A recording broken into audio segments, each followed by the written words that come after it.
மாண்பு அமைச்சர் மின்துறை அமைச்சர் பேசுகின்ற பொழுது 5 வருஷத்தில் 4 அமைச்சர் நாங்கள் இப்போ பார்க்குறோம். இப்போ தாவேக அரசு எத்தனை அமைச்சர்கள் மாற்றுறீங்களா, இல்லை எல்லா அமைச்சர்களும் அப்படியே இருப்பாங்களா, எந்த மாற்றமும் இருக்காதாங்கிறத மக்கள் பொறுத்திருந்து பார்ப்பாங்க. அது முதலமைச்சருடைய சிறப்பு. இது யார் அமைச்சராக இருக்க வேண்டும், எந்த துறைக்கு யார் அமைச்சராக இருக்க வேண்டும், முதலமைச்சருடைய தனிப்பட்ட விருப்பம். அது ஆகையால ஒரு துறையில் அதாவது சொல்லுகின்ற பொழுது கருத்துக்கள் அது போக்குவரத்து துறையில் அதிக ஆட்கள் எடுத்தாங்க, இதில் ஒரு சரியான ஒரு சட்டமன்றத்தினுடைய நிகழ்வா தெரியல. அது நாங்களும் சொல்ல முடியும்.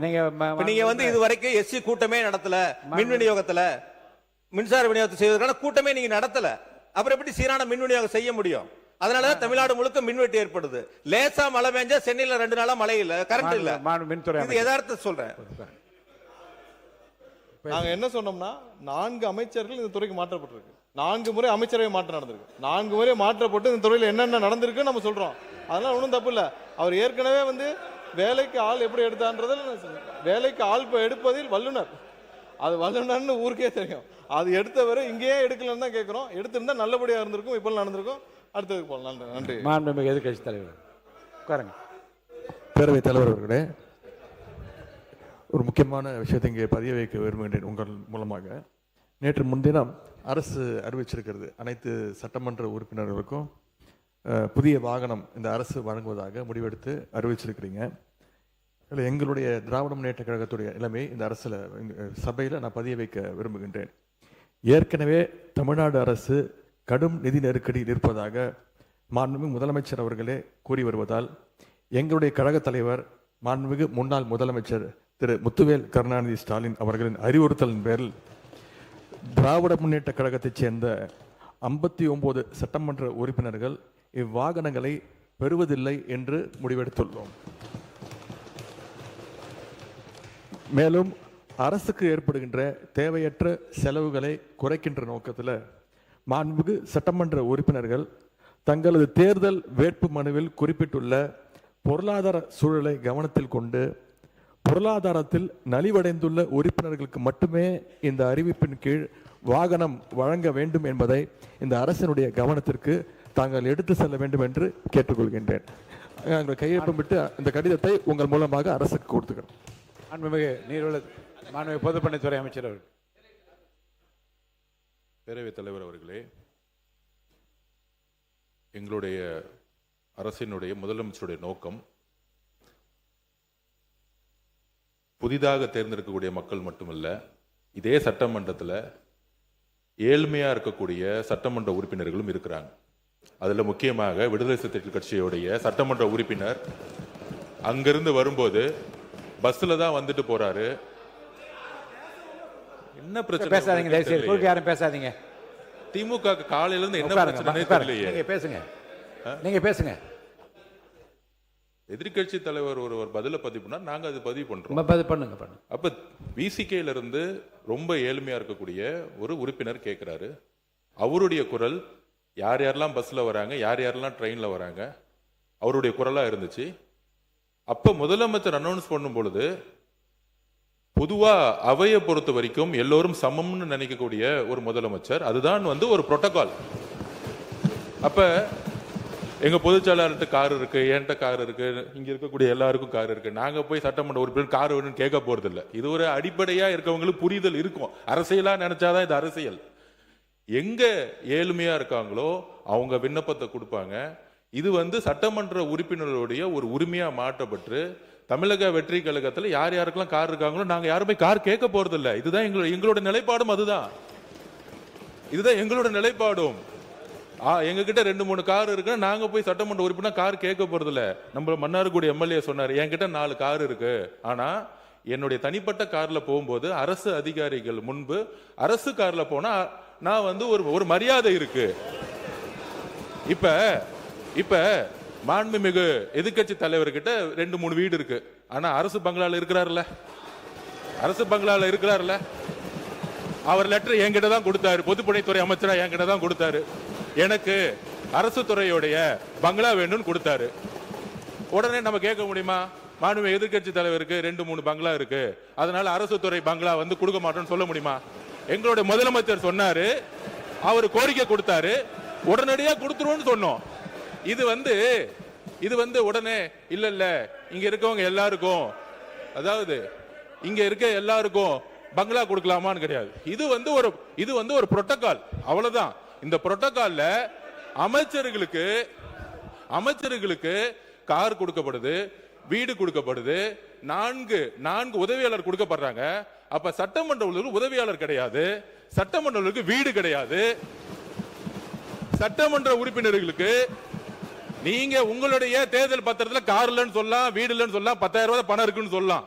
ஆனா எங்க கிட்ட பல்வேறு சட்டமன்ற உறுப்பினர்கிட்ட எங்க கட்சியிலேயே சொந்த வீடு இல்லாதவங்க இருக்காங்க, கார் இல்லாம இருக்காங்க. அது மாதிரி மற்ற கட்சிகளையும், தாவேகா மட்டுமில்ல, எல்லா கட்சியும், கம்யூனிஸ்ட் தோழர்கள் அங்கிருந்து வராங்க. அந்த மாரிமுத்து அண்ணன் கிட்ட கார் கிடையாது. இதுதான் கம்யூனிஸ்ட் தோழர்களுடைய நிலைப்பாடு. அப்ப ஒரு அறிவிப்பு வரும் பொழுது இந்த கட்சியோடைய சட்டமன்ற உறுப்பினர், இந்த கட்சியோடைய உறுப்பினர்களுக்கு அறிவிப்பு வராது. முதலமைச்சர் பொதுவா எல்லோருக்கும் ஒரு அறிவிப்பை கொடுக்கிறாரு. அதுல தமிழக வெற்றி கழகத்தோட நிலைப்பாடு, ஏற்கனவே கார் இருக்கவங்க அப்ளை பண்ண மாட்டாங்க, இதுதான் நிலைப்பாடு. இது எல்லா கட்சியோட நிலைப்பாடு அப்படிதான். ஆனா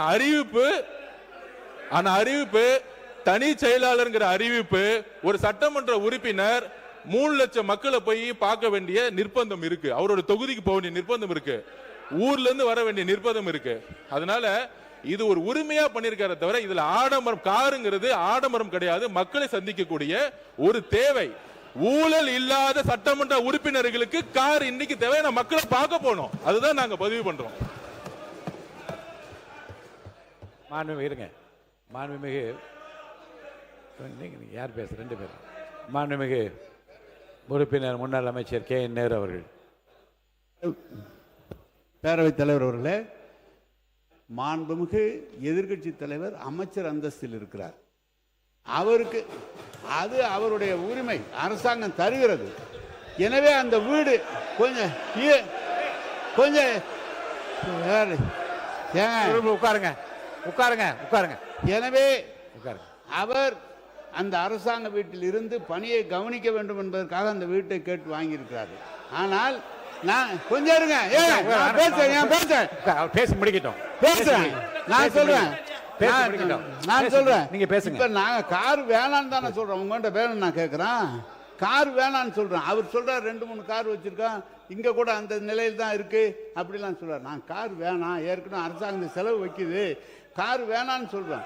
அவர் உடனே முதல்ல ஏற்கனவே இருக்கிற தேர்தல் பணியில் இருந்தது 10,000 தான் இருக்கு, கார் இல்லைன்னு சொன்னா நீங்க தப்பு தானே நாங்க சொன்னா கேஸ் போடுங்களேன் கேஸ. ஏங்க உண்மைதானே சொல்றேன், உண்மை. தேர்தல் நிற்கும் போது கொடுக்குற அவிடவிட்ல என்ன இருக்காதான் அதை கொடுக்க முடியும். எனவே எதை எடுத்தாலும் ஒரு குதர்க்கமாக பேசினா எப்படி சரியா இருக்கும்?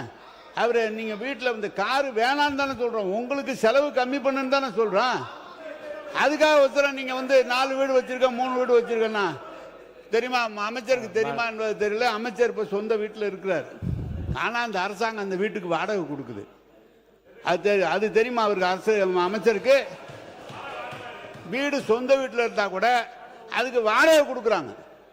அதை ஒண்ணு வேணான்னு எழுதி கொடுங்க. மாண்புமிகு பொதுப்பணித்துறை அமைச்சர்.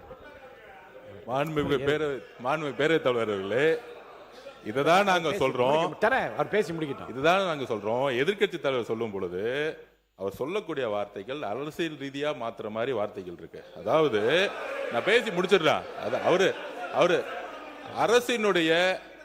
அரசினுடைய நிதி சுமையை கருதி அப்படிங்கிற மாதிரி வார்த்தைகள்லாம் சொல்லும் பொழுது அது ஏதோ நாங்க ஏதோ அரசினுடைய நிதி சுமை எங்களுக்கு தெரியாத மாதிரியும், இதை வந்து ஏதோ ஒரு வசதி வாய்ப்புக்காக செஞ்சு கொடுக்கிற மாதிரியும், இது ஒரு ஆடம்பரம் மாதிரியும் சில வார்த்தைகள் வருது. அதுதான் நாங்க பதிவு பண்றோம்.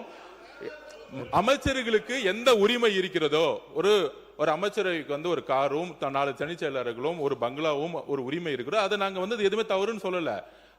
அந்த இடத்துல தான் மக்களை சந்திக்க முடியும். தனிப்பட்ட வீடோட ஒரு பங்களா கொடுக்கறதுன்னா மக்கள் ஒரு நாளைக்கு 500 பேர் 1000 பேர் வரும்போது நம்ம மக்களை சந்திக்கிறோம். அதே மாதிரி சட்டமன்ற உறுப்பினர்களுக்கும் கடமையும் பொறுப்பும் இருக்கிறது. அதுக்கு தான் நாங்க பதிவு பண்றோம். இது ஆடம்பரம் அல்ல, இது அவங்களுடைய வேதனை. அதுதான் நான் சொல்ல வரோம். அதாவது நம்மளுடைய என்ன சொல்றது, தேர்தல் இதுல வந்து 10,000 ரூபாய் இருக்குன்னு சொல்லிட்டு ரேஞ்ச் ரோவர் கார்ல போகக்கூடிய அமைச்சர்கள் இங்க கிடையாது. எங்களுடைய தேர்தல் அறிக்கையில எங்களுடைய நாமினேஷன்ல என்ன இருக்கோ, நாமினேஷன்ல என்ன இருக்கோ அதுதான் நாங்க வந்து பதிவு பண்றோம். நாங்க ஆக்சுவலா சில வார்த்தைகளை வந்து என்னன்னு தெரியல, இன்னைக்கு எதிர்க்கட்சி தலைவர் காலையில இருந்து வந்து ஆளுங்கட்சியை வந்து ஒம்பளுக்கக்கூடிய வார்த்தைகளாவே பேசிட்டு இருக்காரு. அந்த வார்த்தை மானிய கோரிக்கைப்படி அந்த வார்த்தை அவைக்கும் நீக்கப்படுகிறது. மான் உறுப்பினர் டி ராமச்சந்திரன் பேசுங்க. அவங்க கருத்து சொல்லுங்க. மாண்புமிகு இல்ல கம்யூனிஸ்ட் கட்சி சார் அவங்க சொல்லுங்க, உங்க கருத்து சொல்லுங்க.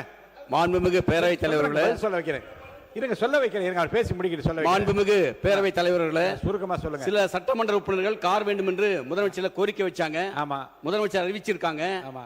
ஆகவே இல்லாதவங்க கொடுக்க வேணும்னு சொல்ல, எங்களை பொறுத்தவரை கார் தேவையில்லை என்பது எங்களுடைய நிலைப்பாடு என்பதை தெரிவித்துக் கொள்ளும். மாண்புமிகு உறுப்பினர் கணேஷ்குமார், முனைவர் கணேஷ்குமார் அவங்க சொல்லிட்டேன்.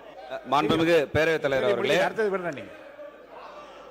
ஒரு சட்டமன்ற உறுப்பினருக்கு மக்கள் பணி செய்வது என்பது மிக அவசியமான ஒன்றுதான். அவர்களுக்கு கார் என்பது ரொம்ப முக்கியமான விஷயம். ஏன்னா கார் வந்து அனைத்து கிராமங்களுக்கும் சென்றடைவதற்கும், இப்ப என்னுடைய தொகுதியெல்லாம் எடுத்துட்டீங்கன்னா 330 ஊராட்சிகள் கிட்ட இருக்கு. அதெல்லாம் போய் பார்க்கணும்னா பொருளாதாரத்துல பின்தங்கிய சட்டமன்ற உறுப்பினர்களுக்கு கார் என்பது ரொம்ப அவசியம்தான். இப்ப என்கிட்ட எல்லாம் கார் இருக்கு. இப்ப எனக்கெல்லாம் கேட்டீங்கன்னா கார் தேவையில்லை. அப்ப எங்களுடைய விருப்பத்தையும் கேட்டு, எங்க கட்சியிலே 2 பேருக்கு வந்து உண்மையிலேயே பொருளாதாரத்தில் பின்தங்கியவர்கள் இருக்கிறாங்க. மற்ற கட்சி உறுப்பினர்கள் நான் கேட்பேன், நான் போன வாட்டி அங்க கேட்ட போது கூட 2ஆம் முறை சட்டமன்ற உறுப்பினராக இருப்பவர்கள் கூட பொருளாதாரத்தில் பின்தங்கியவர்கள் இருக்கிறாங்க. அப்ப பொருளாதாரத்தில் பின்தங்கி இருப்பவர்களுக்கு யாருக்கு உண்மையிலேயே கார் தேவையோ அவர்களுக்கு வழங்கலாம் என்பதுதான் எங்களுடைய கருத்து. அந்த நிலைப்பாடு அதை நீங்க சொல்லுங்க. மாண்பு எதிர்க்கட்சி தலைவர் அவர்கள்.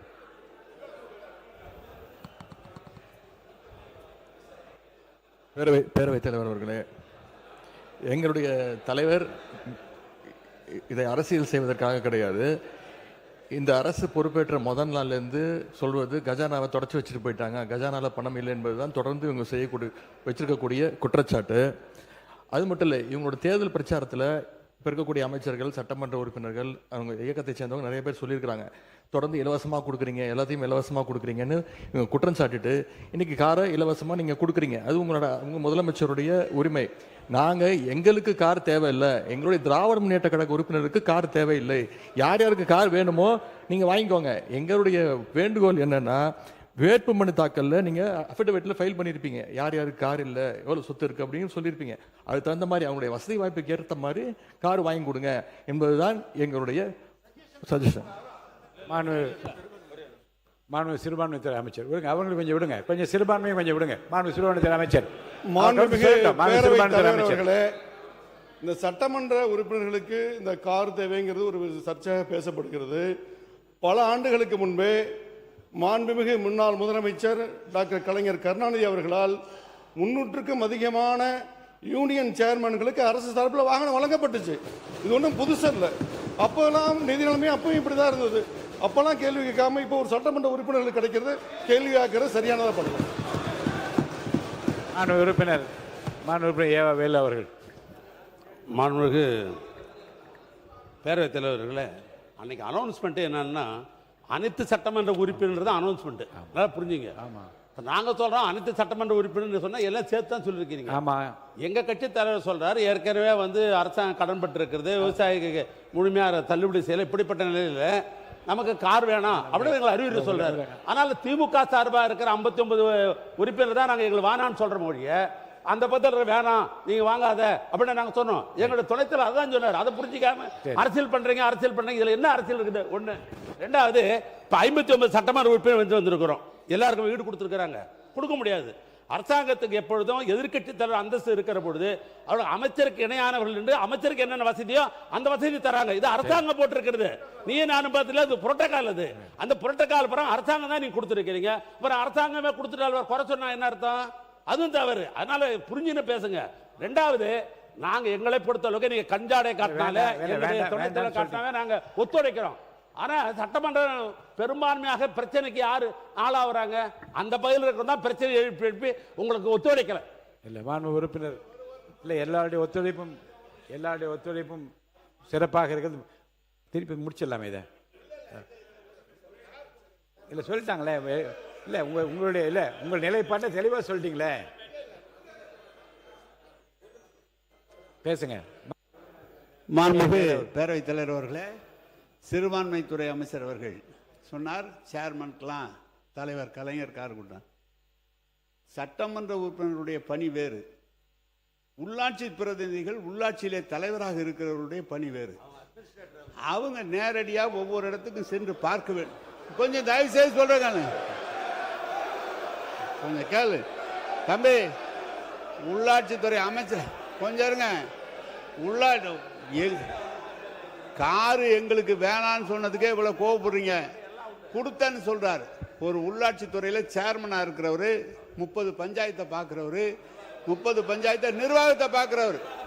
சார், செக் பவர் உங்களுக்கு இருக்கா? சட்டமன்ற உறுப்பினர் செக் பவர் இருக்கா? உள்ளாட்சி பிரதி தலைவருக்கு செக் பவர் உண்டு. எனவே நீங்க உள்ளாட்சி தலைவர் அது கொடுக்குறோம். மாண்புமிகு பேரவைத் தலைவர் அவர்களே, மாண்புமிகு பேரவைத் தலைவர் அவர்களே, அண்ணா ஒரு நிமிஷம், அண்ணா ஒரு நிமிஷம், ஒரு நிமிஷம். மாண்புமிகு பேரவைத் தலைவர்களே, மாண்புமிகு மூத்த உறுப்பினர் கேட்டாரு சட்டமன்ற உறுப்பினர் செக் பவர் இருக்கான்னு அப்படின்னு. செக் பவர் இல்லை, ஒத்துக்கிறோம். ஆனால் மக்களுடைய எதிர்பார்ப்பு என்ன தெரியுமா? அந்த புதிய சட்டமன்ற எதிர்பார்ப்புன்னா, பெரும்பாலும் தேர்தலில் நாங்கள் பிரச்சாரத்துக்கு போகும்போது சொன்னது, நிறைய இடத்துல எம்எல்ஏவை நாங்க பார்த்ததே கிடையாது. எம்எல்ஏ ஓட்டு கேட்கும் போது வந்தாரு, அதுக்கப்புறம் வரவே இல்லை. மழை வரும்போது வரல, எங்க குறைய கேட்க வரல. ஏன் தொகுதியிலேயே அது இருந்துச்சு, எம்எல்ஏ ஆபீஸ் கூட இல்லைன்னு. அப்ப மக்களுடைய எதிர்பார்ப்பு என்னன்னா, சட்டமன்ற நாங்க தேர்ந்தெடுக்கப்பட்டு எங்களுடைய கோரிக்கையை நிறைவேற்றுறது எங்களை பாருங்கன்னு சொல்றாங்க. அப்ப பாருங்கன்னு சொல்லும்போது நடந்து போய் பார்க்க முடியாது. ஒவ்வொரு சட்டமன்றத்தோட இடத்துல பார்க்கும்போது கிட்டத்தட்ட 3 லட்சம் பேர் இருந்தாங்கன்னா, இப்ப 7 வார்டு இருக்கு என் தொகுதியிலனா, 7 வார்டு நம்ம நடந்து போய் பார்க்க முடியாது. அப்ப இது ஆடம்பரம் கிடையாது. இது அரசியல் ரீதியா நம்ம அமைச்சருக்கு எப்படி மூத்த உறுப்பினர் சொன்னாரோ அது அரசே கொடுத்திருக்கும். சட்டமன்ற உறுப்பினர்களுக்கு இது ஆடம்பரம் கிடையாது. ஒவ்வொரு சட்டமன்ற உறுப்பினர் மக்களை போய் சந்திக்க வேண்டும் என்ற எண்ணத்தில் தான் மாண்புமிகு முதலமைச்சர் இந்த காரை அனௌன்ஸ் பண்ணியிருக்காரு. மக்களை சந்திக்க வேண்டும், இதுதான் முக்கிய கோரிக்கை. சந்திக்கும் போதுதான் அனைத்து டிபார்ட்மெண்டோடைய ஒவ்வொரு ஆபீஸ்க்குள்ள போய், இப்ப நீங்க உள்ளாட்சி துறையெல்லாம் ஆபீஸ்ல உட்கார்ந்துட்டு ஒரு சட்டமன்ற உறுப்பினர் கேள்வி கேட்கும் போது அந்த அதிகாரிகள் உள்ளபடியே ஒரு பயம் வரும். இல்ல வீட்டுக்குள்ளேயே உட்கார்ந்துகிட்டு நம்ம ஒரு அரசியல் செய்ய முடியாது. மக்களுடைய தேவைகளை ஒவ்வொரு தெருவா செய்யணும். அதுக்குதான் இந்த இதை தவிர இது ஆடம்பரம் கிடையாது. எதிர்கட்சி தலைவருடைய நிலைப்பாடுல நாங்களும் இருக்கோம். யார் யாருக்கெல்லாம் கார் இருக்கு அவங்க ஆட்டோமேட்டிக்கா யாரும் அப்ளை பண்ண போறது இல்லை. ஆனா ஒரு முதலமைச்சருடைய அறிவிப்பு பொதுவான அறிவிப்பா தான் இருக்க முடியும். இதுதான் ஒரு அரசுடைய புரோட்டோகால். மாண்புமிகு உறுப்பினர்களுக்கு தலா பேசுகின்ற உறுப்பினருக்கு தலா 5 நிமிடம் மட்டும் ஒதுக்கப்படுகிறது. 2 மாண்பு அமைச்சர்கள் பதில் சொல்ல வேண்டிய கட்டாயமும் இருக்கிறது. பிற்பகல் 2 மணிக்குள் முழுமையாக சட்டமன்றம் நிறைவு பெறும் என்று ஏற்கனவே சொல்லிவிட்டோம். மாண்பு அமைச்சர்களின் பதில்களுடன் அவை முடிவு பெற வேண்டிய கட்டாயத்தில் இருப்பதால் பேச வருகின்ற மாண்பு உறுப்பினர்கள் தயவுசெய்து 5 நிமிடங்களுக்கு மிகாமல் உங்கள் கருத்துக்களை 6 மானிய கோரிக்கை மீது வைக்க வேண்டும் என்று கேட்டுக்கொள்கிறேன். நான் சொல்ல ஜூன் 21, 2024 மாண்புமிகு முன்னாள் நம்முடைய பேரவைத் தலைவர் அப்பாவு அவர்கள் இந்த அவையில் சொன்னதான் நான் படிக்கின்றேன். அப்போதும் அதற்கு கட்டுப்பட்டு நீங்கள்லாம் 5 நிமிடத்துக்குள்ள பேச்சை முடித்திருக்கின்றீர்கள். இப்போதும் கொடுக்கப்பட்ட நேரத்தில் விரைவாக முடிக்கும்படி நான் கேட்டுக்கொள்கிறேன். மாண்பு உறுப்பினர் கல்லாணை அவர்கள், மாண்பு நீர்வளத்துறை அமைச்சர், நீர்வளத்துறை அமைச்சர். மாண்புமிகு பேரவைத் தலைவர் அவர்களே, மாண்புமிகு துணை சபாநாயகர்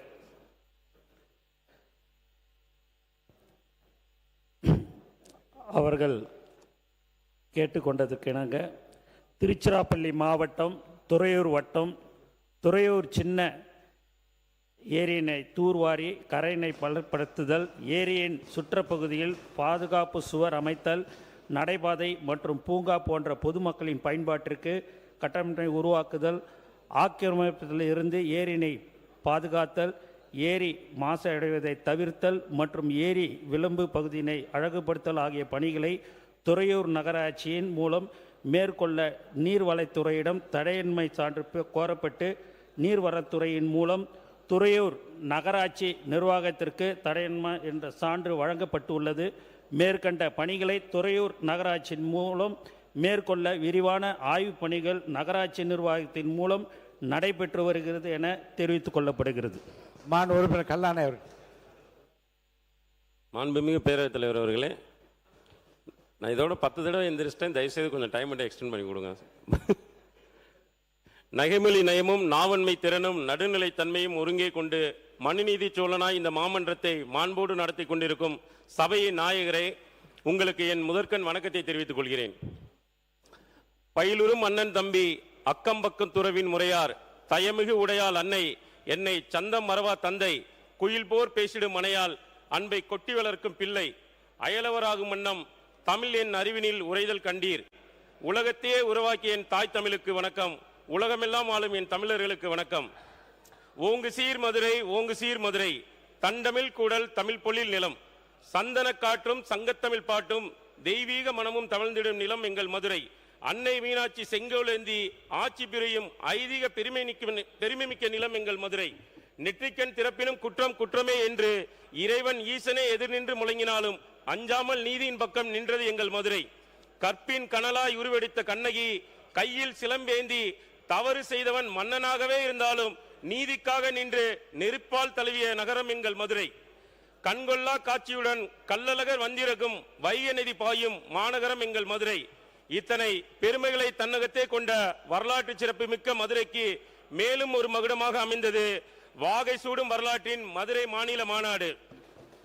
கடந்த வருடம் ஆகஸ்ட் 21 இதே நன்னாளில் நடந்த 2வது மாநில மாநாட்டில் பங்கெடுத்து பணியாற்றும் பாக்கியத்தை எனக்கு வழங்கிய என் அன்பு தலைவர் தங்க தளபதி அவர்களுக்கும் இந்த மாமன்றத்தின் வாயிலாக என் நெஞ்சார்ந்த நன்றியை தெரிவித்துக் கொள்கிறேன். என்னை வேட்பாளராக அல்ல காப்பாளராக அறிமுகப்படுத்திய எனது உதிரத்தில் கலந்து உணர்வில் நிறைந்து உயிராக இருக்கும் தலைவர் தளபதி அவர்களை வணங்கி இயக்கத்தின் பலமாய் தொண்டர்களின் பாலமாய் கழகமே சுவாசமாய் தளபதியின் விசுவாசமாய் விளங்கும் போற்றுதலுக்குரிய பொதுச் செயலாளர் அவர்களுக்கும் என் அன்பையும் நன்றியும் தெரிவித்துக் கொள்கிறேன். மாண்புமிகு பேரவைத் தலைவர் அவர்களே, இந்த அவைக்கும் சரி அரசியலுக்கும் சரி நான் வருவதற்கென்று எனக்கு எந்த அரசியல் பின்புலமும் கிடையாது. எனது தாத்தாவோ தந்தையோ அரசியல் இருந்தவர்கள் அல்ல. அவர்களின் அரசியல் நிலையில் வந்தவனும் நான் அல்ல. எனக்கு பின்னாலும் சரி முன்னாலும் சரி இருந்த ஒரே முகம் ஒற்றை தலைவன் எனது தங்க தளபதி மட்டுமே.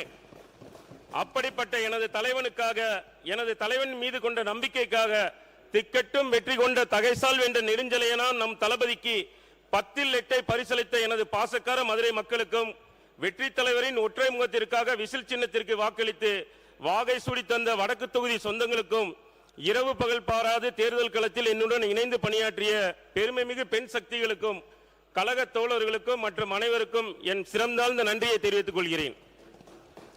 இந்த அவையினை அலங்கரித்துக் கொண்டிருக்கும் அமைச்சர் பெருமக்களுக்கும் அனைத்து சட்டமன்ற உறுப்பினர்களுக்கும் எனது வாழ்த்துக்களையும் வணக்கங்களையும் தெரிவித்துக் கொள்கிறேன். வரலாற்று சிறப்புமிக்க இந்த மாமன்றத்தை வழிநடத்துகின்ற மாண்புமிகு பேரவைத் தலைவர் அவர்களே, எங்களுக்கு வரலாறு தெரியாது, நாங்கள் அரசியலை கத்துக்கூட்டீங்க, பால்வாடி பாப்பா படம் பார்த்துட்டு அரசியலுக்கு வந்தவங்க நீங்க என்று எங்களை பார்த்து ஏளனமாக பேசி எங்கள் கட்சிக்கு தான் கொள்கை இருக்கு, கூட்டம் போட்டோம், எங்களுக்கு வரலாறு தெரியும் என்று எள்ளி நகையாடிய எதிர்க்கட்சியை சார்ந்த சகோதரர் அனைவருக்கும் ஒரு அன்பான வேண்டுகோள். இனி நீங்கள் படிக்க வேண்டிய வரலாறு இதோ உங்கள் முன்னால்.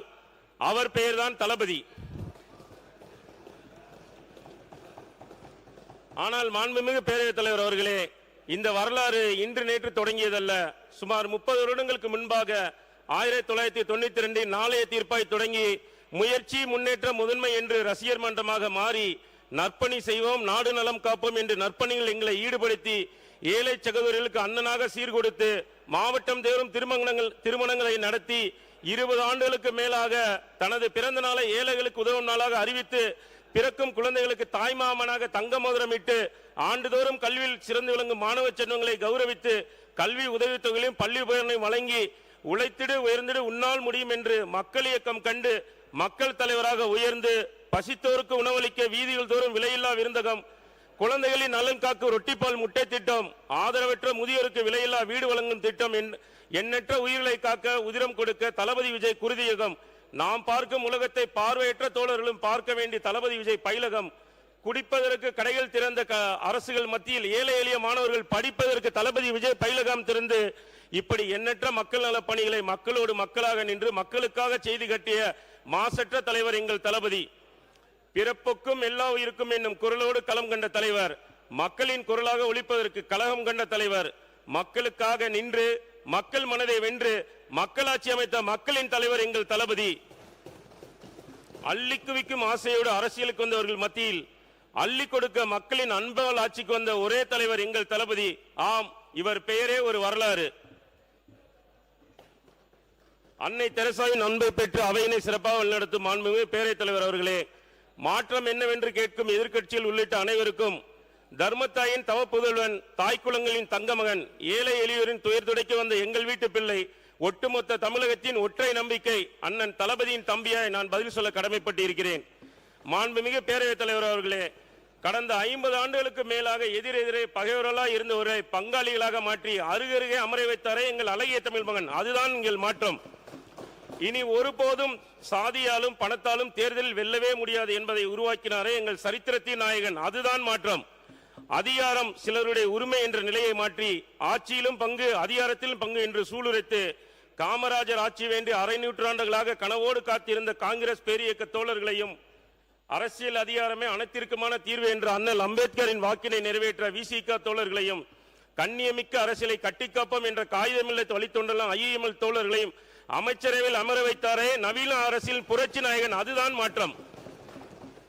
மக்கள் தனக்கு ஒரு பிரச்சனை என்றாலே பேச தயங்கிய நிலையில் இன்று எங்கள் பொதுச் செயலாளர் கூறியது போல் ஓலை குடிசையில் வாழும் ஏழை தாயும் கோட்டையில் இருக்கும் முதல்வர் என் மகன்தான் என்ற உரிமையை கூட பேச வைத்தாரே, அதுதான் எங்கள் மாற்றம். ஐபிஎல் பார்த்த இளைஞர்களையும் சீரியல் பார்த்த சிங்க பெண்களையும் இன்று சீரியஸாக சட்டமன்ற நேரலையை பார்க்க வைத்து அரசியலில் பங்கெடுக்க வைத்தாரே, அதுதான் மாற்றம். ஊழல் செய்தவர்களிடத்தில் உம்முன்னோ கரப்ஷன் செய்தவங்கிட்ட கம்முன்னு இருந்தோம், இப்ப நம்ம தளபதி ஆட்சியில ஜம்முன்னு இருக்கோம் என மக்கள் சொல்கிறார்களே, அதுதான் மாற்றம். குறுநில மன்னர்களின் கூடாரமாக இருந்த இந்த சட்டமன்றத்தில் என்னை போன்ற சாமானியின் குரலும் ஒலிக்க செய்தாரே நம் ஜனநாயகன். அதுதான் மாற்றம். பெண்ணுரிமையை வெறும் பேச்சில் மட்டுமே வைத்திருந்தவர்கள் மத்தியில் இந்த அவையிலும் சரி அமைச்சர் அவையிலும் சரி அதிகமான பெண்களை பங்கு பெற செய்தாரே உண்மையான பெரியாரன் பேரன். அதுதான் மாற்றம். கவர்ச்சிக்கான திட்டங்களை தவிர்த்து மக்களின் வளர்ச்சிக்கான திட்டங்களை தருகிறாரே, அதுதான் மாற்றம். மாட்சிமை பொருந்த பேரவைத் தலைவர் அவர்களே, இதுவரை நான் சொன்ன மாற்றங்களுடன் இறுதியாக ஒரே ஒரு மாற்றத்தை மட்டுமே இந்த மாவட்டத்தில் பதிவு செய்ய விரும்புகிறேன். அது எங்களுக்கான மாற்றம், மக்களுக்கான மாற்றம். ஆனால் ஒரு சிலருக்கு மட்டுமே பெரும் ஏமாற்றம். 200 வெல்லும் என்று இருமாப்புடன் பேசியவர்கள் எல்லாம் இளைஞர் படையோடு மக்கள் துணையோடு வெற்றி கொண்டாரே எங்கள் தளபதி வெற்றி கொண்டான். அதுதான் மாற்றம். இது தமிழகத்திற்கான மாற்றம், அடுத்த தலைமுறைக்கான மாற்றம். இந்த நல்லாட்சி நாயகரின் மாற்றம் உள்ளாட்சியிலும் தொடரும்.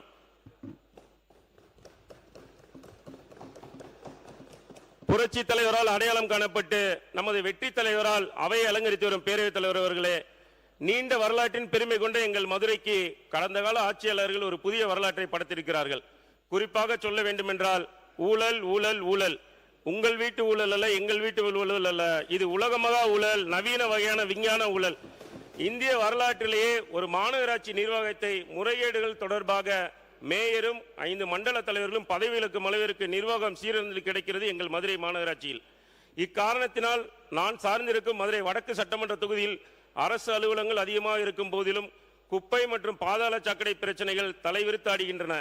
ஆகவே எளியவர்களின் நலனை ஹாட்டில் வைத்து எதிர்த்தவர்களின் சத்தத்தை மீட்டில் வைத்து குவிட்டாக ஆட்சி நடத்தி கொண்டிருக்கும் ஸ்மார்ட்டான சிஎம் அவர்களே, உங்களிடம் ஒரு தாழ்மையான வேண்டுகோள்.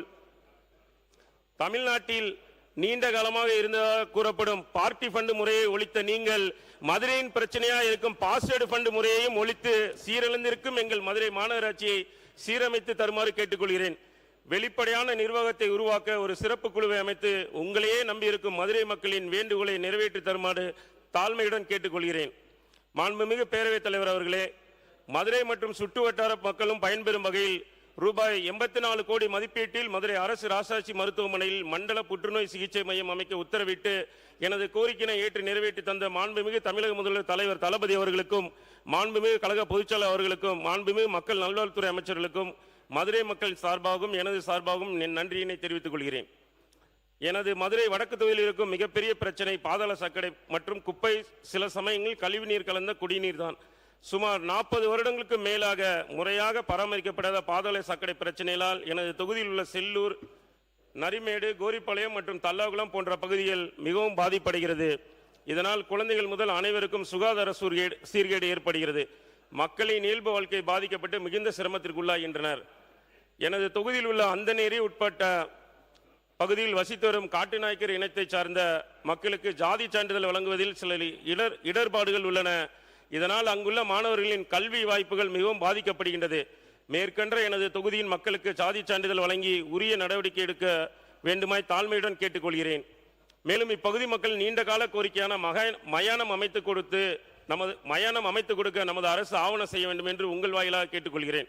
மாண்புமிகு பேரவைத் தலைவர் அவர்களே, மதுரை மாவட்ட ஆட்சியர் அலுவலகத்தின் முன்பாக தமிழ்ச்சங்கம் அருகே அமர்ந்து அரசு போட்டித் தேர்வுகளுக்கான தயாராகும் மாணவர்களின் பயண வசதிக்காக மாட்டுத்தாவணி முதல் பெரியார் நிலையம் மற்றும் ஆரப்பாளையம் முதல் மாட்டுத்தாவணி வழித்தட பேருந்துகளில் மாணவர்கள் நலன் கருதி மாவட்ட ஆட்சியர் அலுவலகம் முன்பு தமிழ்ச்சங்கம் சாலை வழியாக பேருந்துகளை இயக்குமாறு உங்கள் வாயிலாக கேட்டுக்கொள்கிறேன். மாண்புமிகு பேரவைத் தலைவர் அவர்களே, இந்த எனது தொகுதிக்கு உட்பட்ட முல்லை நகர், புதூர், காந்திபுரம், செல்லூர், கொடிக்குளம், பாரத் நகர் உள்ளிட்ட பகுதியில் வாழ்ந்த ஏழை எளிய மக்களின் 20 ஆண்டுகளுக்கு மேற்பட்ட கோரிக்கையான பட்டா வழங்கும் கோரிக்கை இன்றளவும் தீர்க்கப்படாமலே உள்ளது. எனவே அந்த பகுதி வாழ் மக்களின் நீண்டகால போராட்டத்திற்கு தீர்வு காணும் வகையில் நமது தளபதி அவர்கள் ஆட்சியில் உரிய ஆய்வு மேற்கொண்டு தகுதியான அனைவருக்கும் வீட்டுமனை பட்டா வழங்க வேண்டுமாய் உங்களை அன்போடு கேட்டுக்கொள்கிறேன். மாண்புமிகு பேரவைத் தலைவர் அவர்களே, மற்றும் மதுரை வடக்கு தொகுதியில் அமைந்துள்ள பிரசித்தி பெற்ற திருத்தங்களான தல்லாகுளம் திரு வெங்கடாஜலபதி பெருமாள் கோயில் மற்றும் உலக பிரசித்தி பெற்ற அருள்மிகு திரு பாண்டி முனீஸ்வரர் திருக்கோயில் ஆகிய இடங்களுக்கு பக்தர்கள் நலன் கருதி உயர்தர தங்கும் விடுதிகள் மற்றும் பல்லடுக்கு வாகன நிறுத்துமிடம் அமைக்க நிதி ஒதுக்கீடு தருமாறு உங்கள் வாயிலாக கேட்டுக்கொள்கிறேன். மாண்புமிகு பேரவைத் தலைவர் அவர்களே, நேரத்தின் கருதி மற்ற அனைத்தையும் உங்களுக்கு கோரிக்கைகள் அனைத்தையும் உங்களுக்கு அளிக்கிறேன். அவை குறிப்பில் ஏற்றி தருமாறு கேட்டுக்கொள்கிறேன். மாண்புமிகு பேரவைத் தலைவர் அவர்களே, சாதாரண மக்களின் மின் கட்டண சுமையாக குறைக்கும் வகையில் 200 யூனிட் வரை கட்டணமில்லா மின்சாரம் வழங்கும் திட்டம், மின்சார வாகன பயணிகளின் வசதிக்காக உருவாக்கப்பட்ட TNEV செயலி, மேலும் 2031ஆம் ஆண்டிற்குள் தமிழ்நாட்டில் மின் நுகர்வில் 50% புதுப்பிக்கத்தக்க எரிசக்தி மூலம் பூர்த்தி செய்யும் நோக்கில் மேற்கொள்ளப்படும் வெளிப்படையான மற்றும் விரைவான அனுமதி நடைமுறைகள் ஆகிய இந்த 3 சிறப்பான நடவடிக்கைகளையும் நான் மனமாற பாராட்டி வரவேற்கிறேன். மக்களின் செலவை குறைத்து தொழில்நுட்பத்தை எளிதாக்கி பசுமையான தமிழகத்தை உருவாக்கும் இந்த அரசின் தொலைநோக்கு பயணத்திற்கு எனது மனமார்ந்த வாழ்த்துக்கள். மாண்புமிகு பேரவைத் தலைவர் அவர்களே, மற்றும் இந்து சமய அறநிலையத்துறை சார்பாக இதுவரை ரகசியமாக நடைபெற்று வந்த திருக்கோவில் அறங்காவலர்கள் நியமனத்தில் முதல் முறையாக வெளிப்படைத்தன்மையுடன் தளபதி ஆட்சியில் செயல்படுத்துவது வரவேற்கத்தக்கது. மதுரை அழகர் கோவில் உள்ளிட்ட 16 திருக்கோவில்களில் அடிப்படை கட்டமைப்பை மேம்படுத்த ரூபாய் 1445 கோடி மதிப்பீட்டில் மேம்படுத்தும் பணிகள் நடைபெற்று வருவதும் மிகவும் வரவேற்குரியது. ஒரே ஒன்று மட்டும் சொல்லிக்கிறேன். மாண்புமிகு பேரவைத் தலைவர் அவர்களே, இங்கே எல்லோரோட வெற்றியும் மே 4ஆம் தேதி உறுதிப்படுத்தப்பட்டுச்சு. ஆனா என்னோட வெற்றி அதற்கு 2 மாதங்களுக்கு முன்பாக உறுதிப்படுத்தப்பட்டுச்சு. ஆம், என்னோட தொகுதியில் நிற்பதற்கு நமது சில இடர்பாடுகள் இருந்த பொழுது அது தலைவர் கவனத்திற்கு சென்று தலைவர் மதுரை வடக்கு கல்லாணைக்கு கொடுங்க அப்படின்னு சொல்லி எழுதினாருன்னு கேள்விப்பட்டேன். அப்படிப்பட்ட வெற்றி தலைவரின் கையால் எழுதப்பட்ட எனது வெற்றி அன்றே தீர்மானிக்கப்பட்டது. அன்னைக்கு தலைவரை மறுபடி பார்த்து இந்த வாய்ப்பு கொடுத்ததுக்கு நன்றி சொன்னேன். என்னை நம்பி நீங்க கொடுத்ததுக்கு ரொம்ப நன்றி தலைவரே. அண்ணனுக்கு நன்றி சொல்லிட்டு சொன்னேன். கண்டிப்பாக நிச்சயமாக வெற்றி பெற்று உங்கள் பொற்பாதங்கள் சமர்ப்பிப்பேன் என்று. அதே போல அந்த வெற்றியை தலைவர் தளபதி காலில் சமர்ப்பித்தேன்.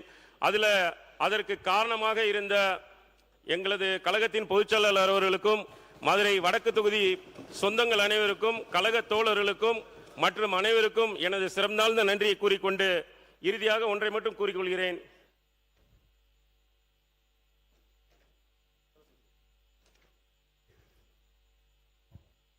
குடிதலியி கோலோச்சும் மாநில மன்னன் அடிதலியி நிற்கும் உலகு என்ற வள்ளுவனின் வாக்கிற்கிணங்க மாற்றாரும் போற்றும் மகத்தான ஆட்சியை கொடுத்து கொண்டிருக்கும் தலைவா, நான் இறக்கும் வரை உந்தன் பெயரை சொல்லிக்கொண்டே இருக்க வேண்டும். இனிவரும் 7 ஜென்மத்திலும் உந்தன் தொண்டனாகவே பிறக்க வேண்டும். குருதி உரையும் இறுதி வரை உறுதியுடன் அண்ணன் தளபதியின் தம்பியாக தொடர்வேன், தொண்டு செய்வேன். நன்றி. மாண்புமிகு பேரவைத் தலைவர், ஒன்னே ஒன்று மட்டும் சொல்லிக்கிறேன். இது என்னோட தனிப்பட்ட கோரிக்கை. தலைவர் தளபதி அவர்கள் எங்கு சென்றாலும் ஓடோடி போய் சின்ன வயசுல இருந்து பார்த்த எங்களுக்கு இன்று எங்களை அருகிலேயே அமரும் பாக்கியத்தை கொடுத்திருக்காரு. அதில் ஒரு சின்ன வருத்தம் என்னன்னா, அவரோட முகத்தை எங்களால கண்டு கழிக்க முடியல. அவர் எதிர்கட்சிகள் இப்ப அண்ணன் சாமி அமைச்சன் சொன்னா கூட குலுங்கி சிரிச்சன்றதை ஈவினிங் போய் டிவியில தான் பார்த்தோம். அப்படி எதிர்கட்சிகள் தன்னோட அரசை பத்தி சொன்னா கூட அதை பற்றிலாம் அதுல காமெடி இருக்குன்னா சிரிக்கிற ஒரு தலைவன் எதை பத்தியும் எதிரி மாற்றான் தோட்டத்து மல்லிகைக்கு மனமுண்டு சொன்ன அண்ணாவின் வழி வந்த எங்கள் அண்ணா அவரின் முகத்தை, அவரது அழகிய முகத்தை பார்ப்பதற்கு ஒரு ஸ்கிரீன் ஏதாவது ஏற்பாடு செய்து தருமாறு எனது தனிப்பட்ட கோரிக்கையாக உங்களுக்கு வேண்டுகோள் இருக்கிறேன். நன்றி, வணக்கம். மாநில உறுப்பினர் ரத்தம் இரா விஸ்வநாதன் அவர்கள், நீங்கள் இல்லை மானிய கோரிக்கை நீங்கள் பேச போகிறீங்க, பேசும்போது சேர்த்து பேசிடுங்க. நீங்கள் பேசுறதுக்கான வாய்ப்பு இருக்கும்போது நீங்கள் விரிவாக அதில் பேசிடுங்க. ஏன்னா என்ன குற்றச்சாட்டு உங்களை பற்றியா? நீங்கள் சொன்னார் மாநில உறுப்பினர் மாண்புமிகு பேரவைத் தலைவர் அவர்களே, உறுப்பினர் அவர்கள் பேசுகின்ற பொழுது கடந்த காலங்களில் அறங்காவலர் குழு உறுப்பினர்களை வெளிப்படையாக நியமிக்கவில்லை என்று சொன்னார். இப்பொழுது நீங்கள் என்ன சட்ட திட்டங்களை முறைப்படுத்தி அதை உதாரணமாக கொண்டு செய்கிறீர்களோ அந்த சட்டத்திட்டத்திலிருந்து துளி கூட ஒழுவாமல் கடந்த ஆட்சியிலே அறங்காவலர் குழு நியமிக்கப்பட்டது என்பதை மாண்புமிகு பேரவைத் தலைவர் வாயிலாக உறுப்பினருக்கு தெரிவித்துக் கொள்கிறேன். மாண்புமிகு உறுப்பினர் நத்தம் இரா விஸ்வநாதன் அவர்கள்.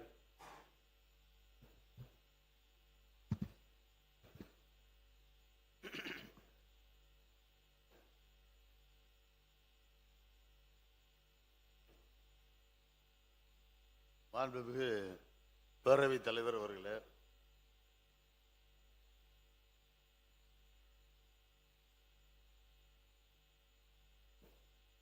வையத்துள் வாழ்வாங்கு வாழ்பவன் வானுரையும் தெய்வத்தில் வைக்கப்படும் என்றார் வள்ளுவர். புரட்சி தலைவரும் இந்த வையத்துள் வாழ்வாங்கு வாழ்ந்து இன்றைக்கு வானுலகில் தெய்வமாக வீற்றிருக்கின்ற புரட்சி தலைவர் கழகத்தினுடைய நிறுவன தலைவர் புரட்சி தலைவர் அவர்களை, எம்ஜிஆர் அவர்களை வணங்குகிறேன். அது அவர் வழியிலே இருந்து மக்களுக்காகவே நான், மக்களால் நான், மக்களுக்காகவே நான் என்று தவ வாழ்க்கை வாழ்ந்து தமிழக மக்களின் நெஞ்சங்களில் இன்றைக்கும் வாழ்ந்து கொண்டிருக்கிற இதய தெய்வம் புரட்சி தலைவி அம்மா அவர்களையும் இருபெரும் தலைவர்களையும் முதலிலே வணங்கி தொடங்குகிறேன்.